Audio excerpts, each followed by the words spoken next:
Ceci est un livre audio autogénéré par Google. La culture excentrique. Logique sociale.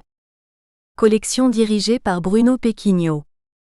En réunissant des chercheurs, des praticiens et des essayistes, même si la dominante reste universitaire, la collection Logique sociale entend favoriser les liens entre la recherche non finalisée et l'action sociale. En laissant toute liberté théorique aux auteurs, elle cherche à promouvoir les recherches qui partent d'un terrain, d'une enquête ou d'une expérience qui augmente la connaissance empirique des phénomènes sociaux ou qui propose une innovation méthodologique ou théorique, voire une réévaluation de méthodes ou de systèmes conceptuels classiques. Dernière parution. Aziz Jellab, Les étudiants en quête d'université. Une expérience scolaire sous tension, 2011. Odile Merklin, Femme de l'immigration dans le travail précaire, 2011. Vanessa Bolguin, La Réunion. Une jeunesse tiraillée entre tradition et modernité. Les 16 à 30 ans au chômage, 2011. Maurice Mauviel, L'histoire du concept de culture, 2011. Emmanuel Amougou, Sciences sociales et patrimoine, 2011. Gérard Regnault, Les mondes sociaux des petites et très petites entreprises, 2011. Brigitte Lestrade, Travail et précarité. Les Working Poor en Europe, 2011. Christos Cléris, Denis Costaouec, Jean-Baptiste Coyos, Béatrice Jeannotfourcaud, éditeur, Langue et culture régionale de France. 10 ans après. Cadre légal, politique, médias, 2011. Mathieu Marquet, Trajectoire sociale ascendante de deux jeunes issus de milieux populaires.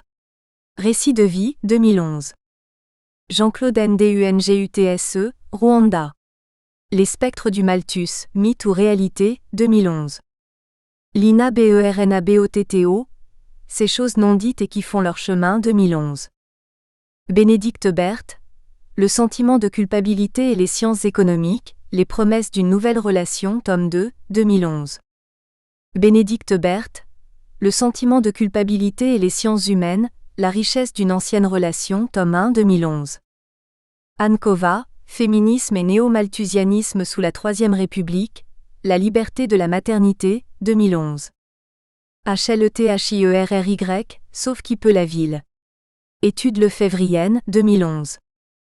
AAJZENBERG, HLETHIERRY, LBAZINEK, maintenant Henri Lefebvre. Renaissance de la pensée critique, 2011.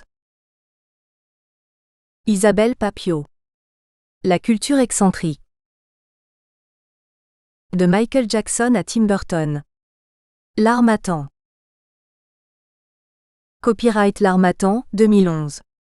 5 à 7 rue de l'École Polytechnique, 75 005 Paris.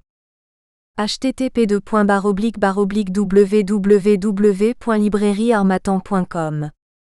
Diffusion.harmattan@wanadoo.fr. harmattan@wanadoo.fr. ISBN 978 296 56 187 8. EAN 9 782 296 561 878. Un an après le décès brutal de Michael Jackson, ses fans, toutes générations confondues, lui vouent toujours un véritable culte international. Une passion fusionnelle et transmissible, transmuée en une telle vénération que l'on parle de Jacksonmania. Adulé pour le style de ses chansons, son célèbre et atypique pas de danse et la conception de son esthétique si singulière, le roi de la pop s'avère être l'artiste le plus recherché sur le web et demeure le sujet de nombreux projets créatifs ou médiatiques, d'opérations marketing. Fascination et dévotion sans faille ont ainsi permis à Michael Jackson, idole encensée et mystérieuse, excentrique icône, d'entrer dans la légende. Phénomène planétaire, Lady Gaga conjugue, quant à elle, glamour, provocation et prouesse visuelle pour imposer ses performances créatives et sa plastique désinhibée, qui ont massivement séduit le grand public, au point de la qualifier la nouvelle princesse de la pop. 1. Cet engouement paraît en fait conditionné par l'expérimentation du corps-langage, corps-média, corps-récit, corps-image 2, historiquement couplé à l'esthétique de la performance, indissociable de la notion de contemporanéité 3.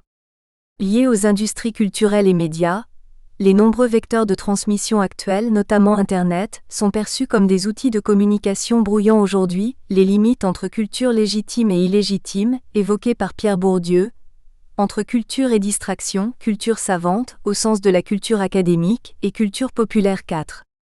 L'extraordinaire et l'extravagance s'affichent donc dorénavant, comme des composants scénographiques synergiques d'images et de production hors normes, tant dans le champ des pratiques artistiques que l'univers dit du divertissement. Les formes d'une modernité en mutation n'ont de cesse de redessiner les contours d'une culture s'étant nourrie de l'ancrage du classicisme et des apports de la fusion des genres. Couplée à une évolution des modes et une flexibilité des approches artistiques, une radicalisation de la transgression des codes remodèle l'espace imaginaire du domaine culturel. Un domaine s'agençant autour d'un côté, l'art commercial soumis au goût du public et orienté vers le succès immédiat, de l'autre, l'art pur et avant-gardiste refusant les formes de consécration bourgeoise et les lois du monde économique. 5.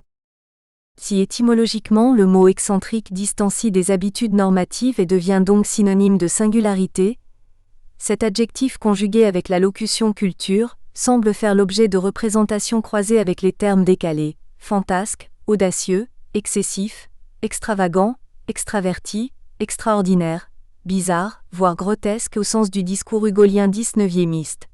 Une interprétation romantique de la période médiévale chez l'apostrophe. Auteur de Notre-Dame de Paris, matérialisé dans son roman par une forte référence à ces figures démoniaques figées dans la statuaire des cathédrales, écho d'un Moyen-Âge néo-gothique. Selon lui, la disgrâce caractéristique de la nouvelle esthétique est le grotesque. Le réel résulte de la combinaison toute naturelle de deux types, le sublime et le grotesque, qui se croisent dans le drame, comme ils se croisent dans la vie et dans la création. 6. En référence à l'ouvrage Histoire de la laideur, sous la direction d'Umberto Eco, le grotesque s'avère pour Hugo le genre favorisant l'émergence d'une galerie de personnages qui, entre la fin du XVIIIe siècle et nos jours, sont marqués par une satanique ou pathétique absence de beauté. 7. Comme le grotesque, la bizarrerie, citée au niveau des représentations et devenue expression culturelle, se veut synonyme d'étrangeté. Une étrangeté devenue désormais acceptable dans les années 1990, compte tenu du triomphe du film Beetlejuice de Tim Burton, un film primé d'un Oscar pour les maquillages et ayant atteint plus de 73 millions de dollars de recettes. Un succès accréditant la thèse de Tim Burton selon laquelle il devient possible d'admettre des productions en rupture avec les schémas hollywoodiens. L'étrangeté est désormais positive.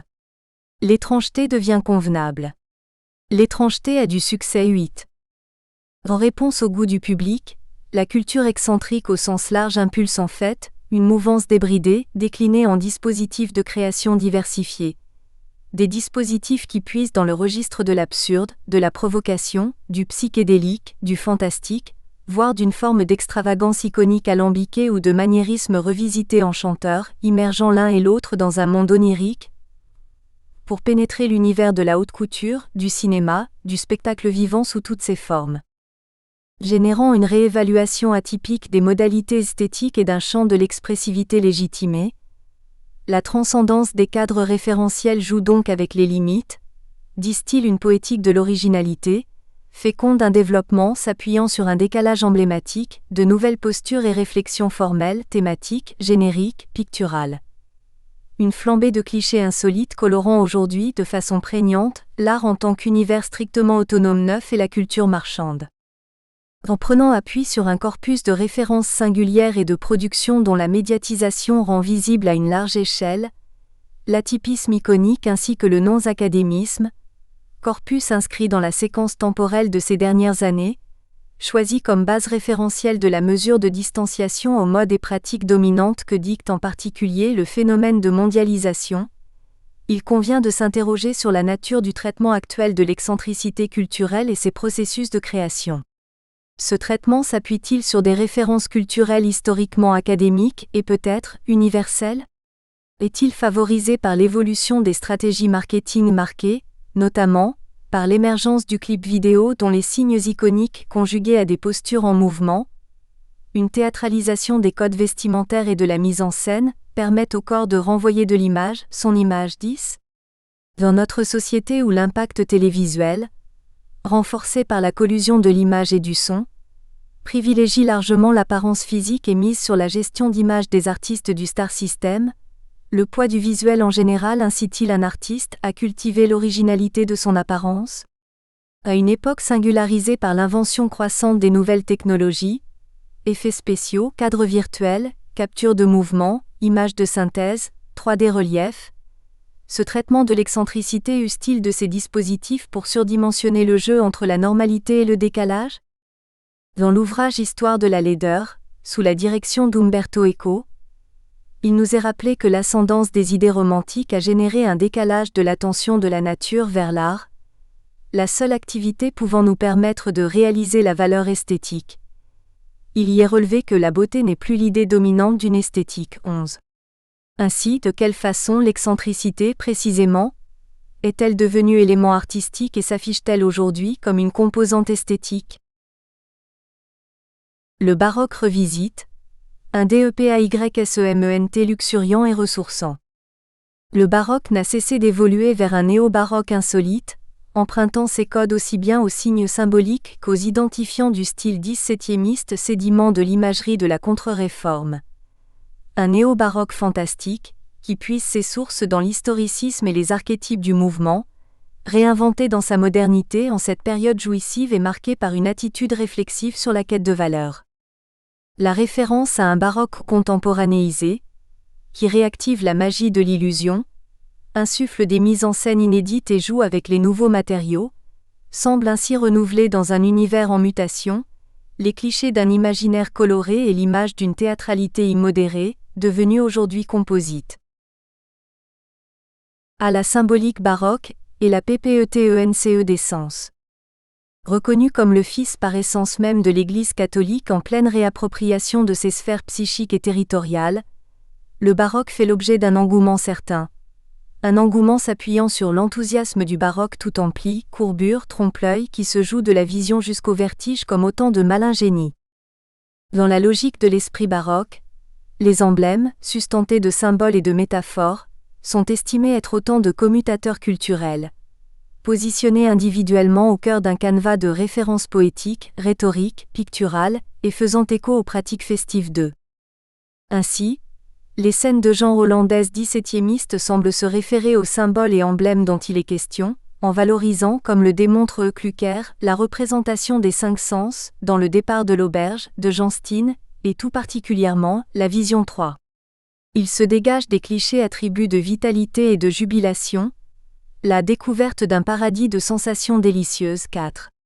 La toile La joyeuse compagnie, de Willem Buitenweg, apparaît comme un autre exemple significatif de la volonté de symboliser le besoin d'appétence. Une femme arborant un col de dentelle très apparent, image en parfaite osmose avec la tradition de la femme du monde, et la personnification de tous les désirs terrestres. 5. La vision révèle les modes de vie et les penchants façonnant la mode en vogue en une période déterminée mais toujours en mouvement. Chaque changement de mode porte en lui la promesse de l'ultime idéal de la beauté. 6. Gilles Deleuze explique la façon dont le baroque se structure autour de l'image du pli qui autorise en vibration ou oscillation, de faire interagir le niveau de la matière et celui de l'âme, une âme imaginée par Leibniz selon les schémas d'une pièce sans ouverture, parée d'une toile diversifiée par des plis, comparable au rideau de scène d'un théâtre 7. On comprend, rapporte Bergman, que l'âme baroque a tout d'une salle de spectacle et inversement. 8.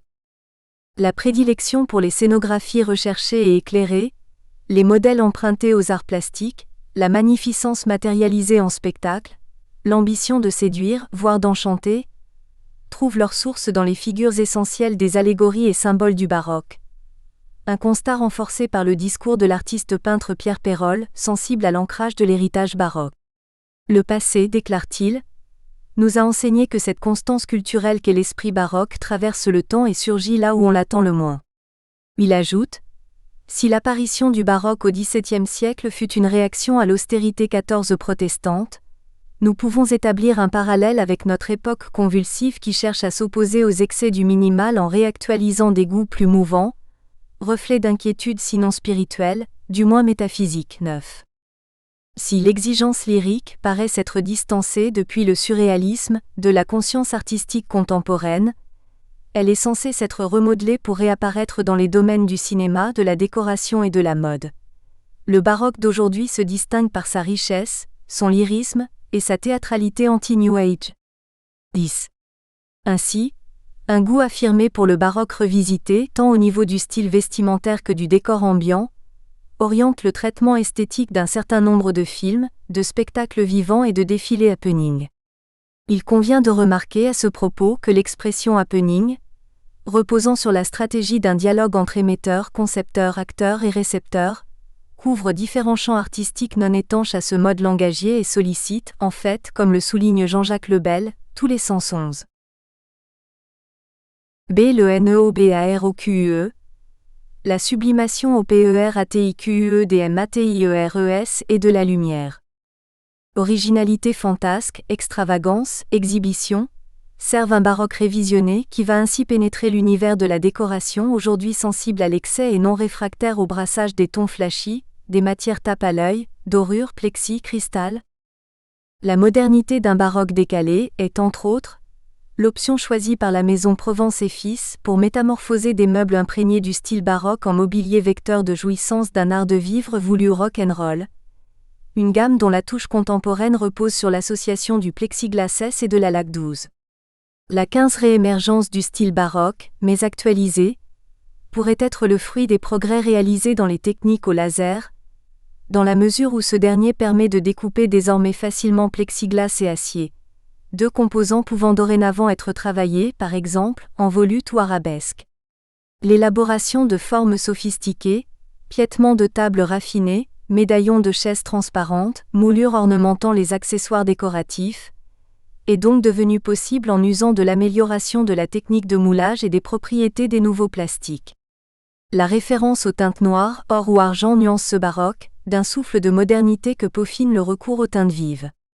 Privilégiant un décor basé sur un mobilier baroque revisité, le musical Mozart qualifié des opéras rock, joué pour la première fois en septembre 2009, intègre aussi dans l'espace scénique la puissance plastique de jeux de lumière couleur rose Pompadour, scène des tableaux 3, 4 de l'acte I et des tableaux 2, 3, VI de l'acte 2. Un choix proche de la mode chromatique, théâtralisant quotidien et représentation. Cohabitant avec les dorures et les dentelles, meubles et accessoires, coussins, pampilles, opte pour la modernité et la transgression des couleurs classiques au profit d'une palette de roses, le fuchsia, framboise ou bonbon. 13. Une palette élargie par ailleurs, au binôme chromatique noir et blanc prôné par Christian Lacroix-Cart, porteur de mystère et socle de projection de l'imaginaire 14. À l'opposé de l'angoisse sociétale provoquée par un contexte de récession, d'inconnu et de perplexité, le décor baroque se veut apaisant et ressourçant, exubérant et festif. Aussi, des designers conçoivent-ils de nos jours des œuvres atypiques, voire fantasmagoriques, créées dans des matériaux novateurs et ciblant un public perméable à cette esthétique spécifique du baroque revisité. Un baroque contemporain qui puise ses sources à la fois dans le galbe et les effets du baroque XVIIe, à savoir la mise en scène de la lumière et les rapports à l'illusion. Mode d'enrichissement des défilés apennins structurés autour des avant-gardes et du baroque, la lumière participe à la magie du spectacle. S'inspirant de la tradition des années 1980, élargissant les activités créatives des metteurs en scène du vêtement 15 à la conception des costumes pour les spectacles musicaux, les défilés de mode s'apparentent à des shows, d'une originalité sans cesse renouvelée et souvent de dimension féerique. Une orientation sublimée dans le spectacle que proposa Thierry Mugler, au Zénith de Paris, à L'. Occasion de ses 10 ans de carrière. Un spectacle valorisant une Madone extatique sous une pluie d'Orsèse. Fondateur de la Société des défilés de mode de bureau Bétac, Alexandre de Bétac confirme « Il faut utiliser la lumière comme s'il s'agissait d'un outil à émotion. La façon de la synchroniser, de l'orchestrer et de la faire voyager dans l'espace permet de montrer aux gens ce que vous voulez qu'ils voient et d'exprimer ce que vous voulez exprimer. 17. Les éléments synthétiques des modèles proposés par la mode des années 1970 vont engendrer, entre 1981 et 1987, un univers relevant de ce grand ensemble structural que Gilbert Durand nomme héroïque, un ensemble, synonyme de structure schizomorphe, s'accomplissant par le symbolisme de l'élévation, de la lumière, du combat, et qui dépend du régime diurne de l'imaginaire. 18. Le prêt-à-porter milanais qui se positionne en bonne place au niveau international vers le milieu des années 70 et repose entre autres, sur le jeu avec les époques, référence à l'Antiquité et à la Renaissance pour certains créateurs, la volupté tend vers un imaginaire voulu également symbolique. Un imaginaire où les symboles de l'ascension, de la lumière ou de la séparation répondent à ceux de l'animalité et de la nuit. 19. Dynamique du symbolisme des structures en phase avec le régime diurne et du retour en force de la mode du lustre, délaissée dans les années 1970-80 au profit de l'halogène. La lumière devient outil scénographique, tant sur les podiums que dans les spectacles, car elle sculpte la matière, privilégie les reliefs vains. La vogue des luminaires au design rappelant le baroque viennois influence les décors cinématographiques, entre autres, la scène de bal dans Sweeney Todd, de Tim Burton, les décors de théâtre, des clips vidéo et des showcases, dont celui présentant le musical pop-rock Mozart au Théâtre Marigny de Paris en mars 2009. C'est une fascination pour le XUBERANCE et le grand siècle. Cette exaltation pour un baroque sensitif conduit au succès du baroque réinventé. Un enthousiasme qui paraît conditionné par un intérêt pour le prestige du passé, voire reposer sur la séduction que génère le grand siècle et le faste du cadre versaillais. Il s'agit là, d'un processus de séduction façonné par un ancrage de la fascination pour un patrimoine versaillais surexposé, synonyme d'excès et de transgression. Un espace mythique dont l'architecture, les décorations allégoriques, les œuvres accréditent visuellement l'historicité des utopies d'un monarque bâtisseur. Il se crée une sensibilité affective et connative, avec ce site, sans doute accéléré par la conscience de partager et transmettre un héritage dont l'histoire se veut commune et dont l'objectif prioritaire fut de porter la France au firmament des nations. 21. Fréquenté par 6 millions de touristes. 22. Le domaine de Versailles subjugue, une attraction renforcée par les récents travaux de restauration, peinture jaune des huisseries, dorure des toitures, réinstallation de la grille royale détruite lors de la Révolution, qui reconfigure le château dans son aspect baroque. Luxuriant et sophistiqué, le style baroque demeure le témoignage d'une esthétique du rayonnement de l'absolu, une esthétique du prestige dont l'élégante opulence va servir les dessins de Louis XIV, centrés sur la volonté d'une visibilité ostentatoire de l'autorité du pouvoir royal. Redynamisé en France par Rubens, dans le cadre de la contre-réforme catholique, rédensifié à la fin des XVIIIe et XIXe siècles, remanié vers la fin du XXe siècle et au début du XXIe, le style baroque est reconnu comme marqueur des modes et des époques, notamment celles en quête de repères, d'idéaux et de quiétude. Non seulement lieu de référence du grand public mais aussi convoité par les artistes contemporains, concert de Vanessa Paradis sur la scène de l'Opéra Royal, soirée prestigieuse fédérant les mécènes, le château de Versailles réactive, en ce XXIe siècle, l'usage d'un palais qui fut un laboratoire du goût et de la création 23 en devenant l'écrin de production d'art contemporain. Il convient de citer à ce propos les expositions dans les salons du château et ou les jardins, des œuvres Homard de Jeff Koons suspendues au lustre, les créations de Xavier Veillant, architecturées dans une relation à l'espace et matérialité moderne des représentations, les sculptures dites pop de Takashi Murakami sensibilisées à l'impact du château de Versailles par la programmation d'un feuilleton manga sur une chaîne de la télévision japonaise. Des œuvres simultanément populaires et recherchées, conceptualisées dans l'esprit iconographique de la bande dessinée et reflet d'un dialogue esthétique entre ces deux univers que sont l'Asie et l'Occident. 24. La création contemporaine pénètre ainsi le château de Versailles, symbole fort de la monarchie absolue et donc, du pouvoir dans toute sa puissance, un emblème patrimonial porteur d'une histoire pluriséculaire construite par strates et que pérennisent les démarches créatives des artistes d'aujourd'hui, venant s'inscrire dans cette histoire, constate Laurent Lebon, commissaire de l'exposition Murakami à Versailles, comme un moment éphémère par rapport au passé. 25. Dans les spectacles, le baroque joue avec le pouvoir onirique des ambiances pour servir un univers poétique et fécond en créativité.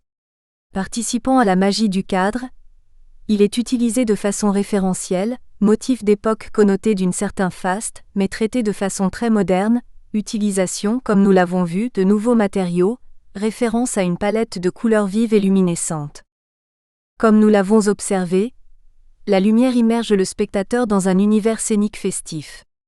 Cependant, l'événementiel ne saurait être un show spectaculaire, initié par les défilés de mode de Thierry Mugler et Claude Montana, sans une liberté d'expression qui trouve ses sources dans le genre théâtral et son apogée dans la référence au baroque extravagant. Ainsi, Karl Lagerfeld pour Chanel en 1983 et Christian Lacroix pour Jean Patou en 1981 puis pour son compte en 1987, ont ravivé le luxe des collections haute couture en les enrichissant de dentelles et de tulle 26. Une orientation qui a annoncé le retour d'un intérêt pour l'iconographie historique et en particulier le mouvement baroque. Dans cet esprit et renouvelant le style rococo, Christian Lacroix, qui mise sur une exacerbation des imprimés, des motifs, des broderies 27, déclare imaginer une couture qui touche aux limites du costume 28. Créateur d'une couture opératique 29, ce dernier a imaginé, dans cette logique, des costumes de théâtre, guidés principalement par l'impact des collections du Musée des Arts Décoratifs.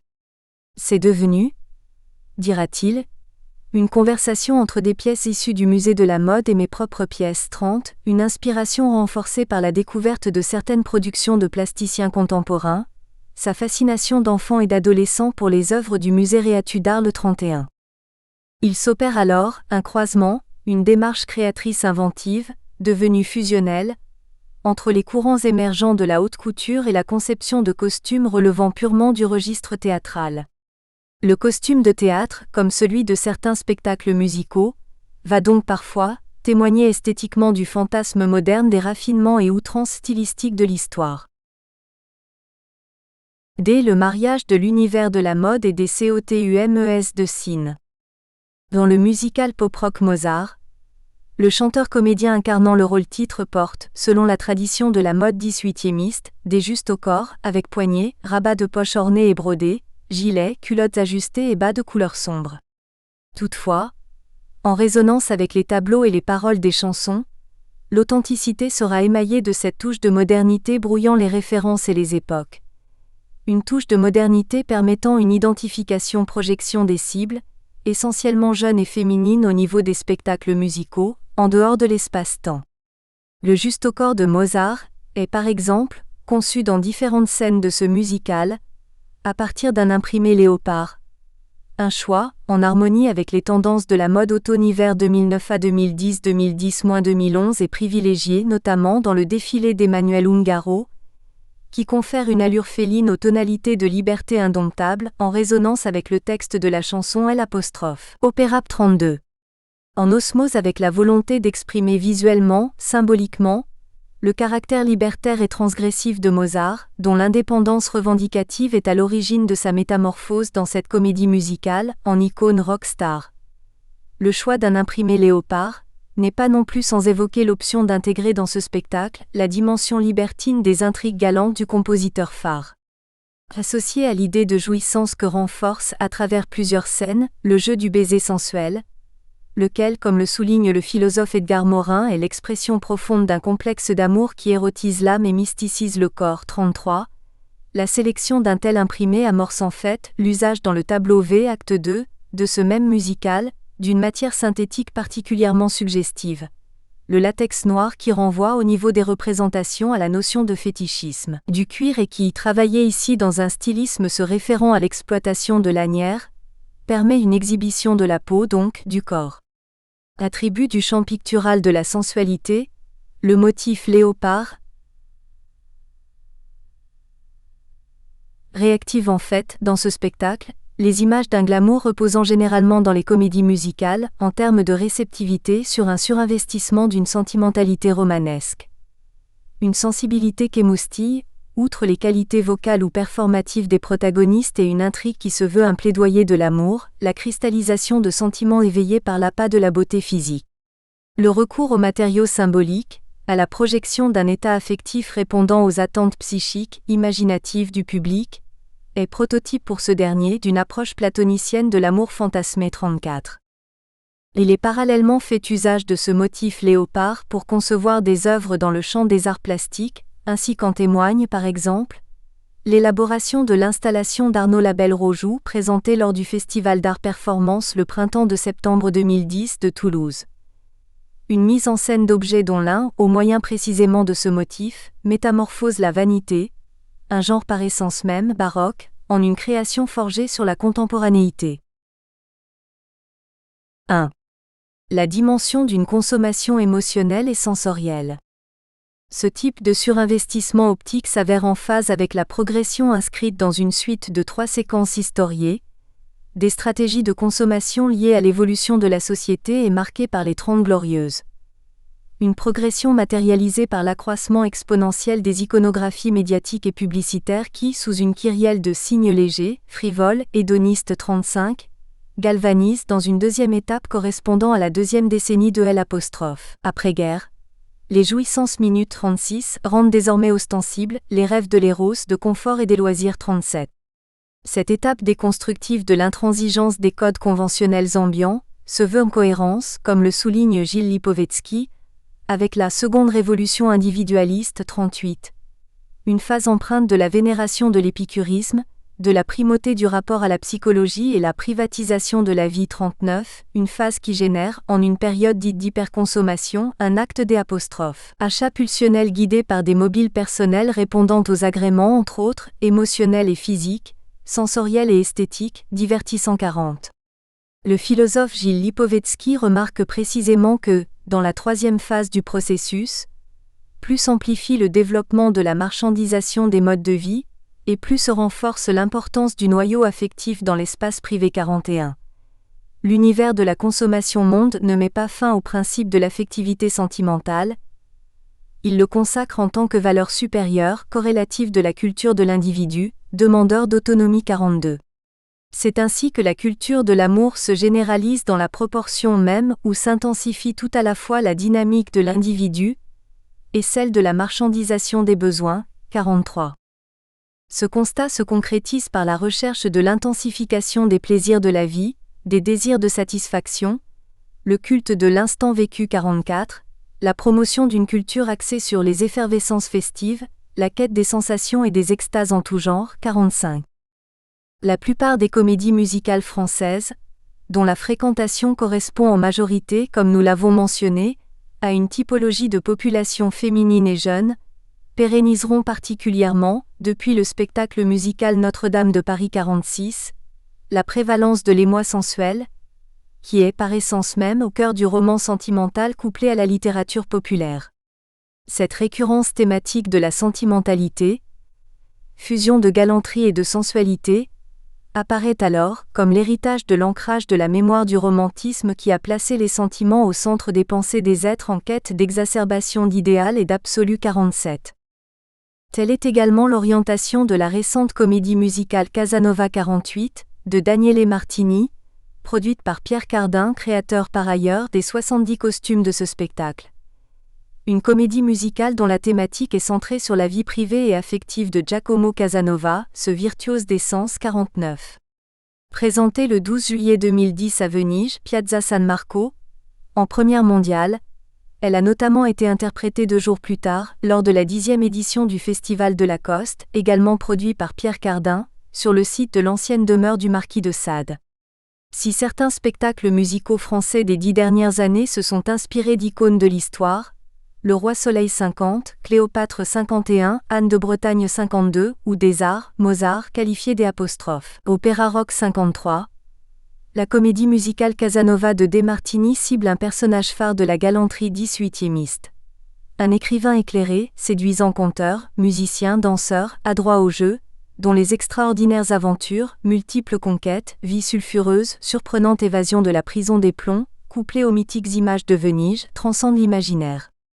Maître de la séduction, du plaisir et de la galanterie 54 non restrictive, basée sur l'extase charnelle 55, Casanova est en effet devenu une figure, issue d'une époque qui promeut la mondanité, la jouissance, la sensualité à la fois transséculaire et internationale.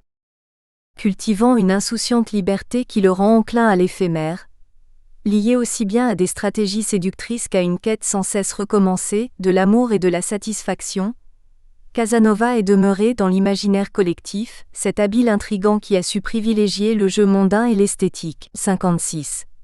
Un personnage fréquemment assimilé à un aventurier, mais un Vénitien sustenté des philosophes latins, des poètes italiens Boccace, l'Arioste Pétrarque, et qui s'est en réalité nourri intellectuellement des conceptions du siècle des Lumières, au point de confier, selon le prince de Ligne, dont il fut le bibliothécaire, avoir vécu comme un philosophe 57.